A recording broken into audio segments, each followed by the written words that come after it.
Central Africa, after his eviction from the Constitutional Court, Danièle Darlan comes out of silence. She had yet to express herself. In Central Africa, Danièle Darlan breaks his silence. The President of the Constitutional Court, dismissed on Monday by a presidential decree, addressed this Friday, the 28th of October, a letter to President Faustin Archange Touadéra. RFI is the first media to be able to consult this document. Firstly, Danièle Darlan explains that the decrees that ended, on Monday, the 24th of October, her functions as President of the Constitutional Council and those of Justice Trinité Bango Sangafio unfortunately have no legal basis. They are unconstitutional, according to her letter, consulted by Clementine Politsky, journalist at RFI's Africa Service. Danièle Darlan cites, among other things, Article 99 of the Constitution, which states that the term of constitutional judges is 7 years non-renewable. So, she says, the constitutional judges have started their mandate on the 24th of March 2017, and this term will therefore expire after 7 years, that is,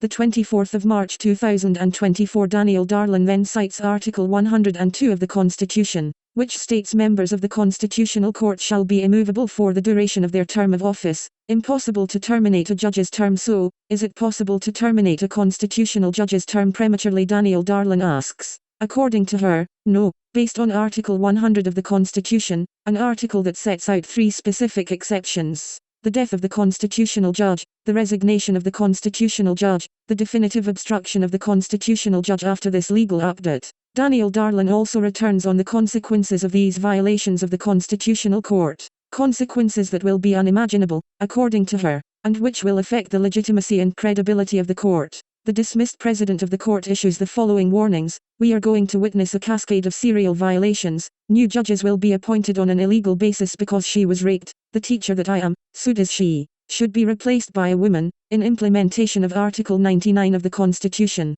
But this is impossible at the moment, because there is currently no law teacher who meets the requirements of 10 years of professional experience. Danièle Darlan concludes with his words, addressed to President Touadéra: I have always been very sincere with you. I have not demurred in the performance of my duties. Under my presidency, the Constitutional Court of the Central African Republic forged itself a reputation and respect that goes beyond our borders. University of Bangui, what to remember from the Extraordinary General Assembly. The aftermath of the Danièle Darlan case in Central Africa. Faculty of Legal and Political Sciences, University of Bangui met on Friday morning, the 28th of October, in Extraordinary Assembly. They were convened to designate, in a secret ballot vote, Danièle Darlan's replacement, as a member of the Constitutional Court, after her retirement by presidential decree. But the teachers have not been able to name Danièle Darlan's replacement to the court. The Extraordinary General Assembly has first taken note of the retirement of Danièle Darlan as a representative of seeking teachers of law to the Constitutional Court.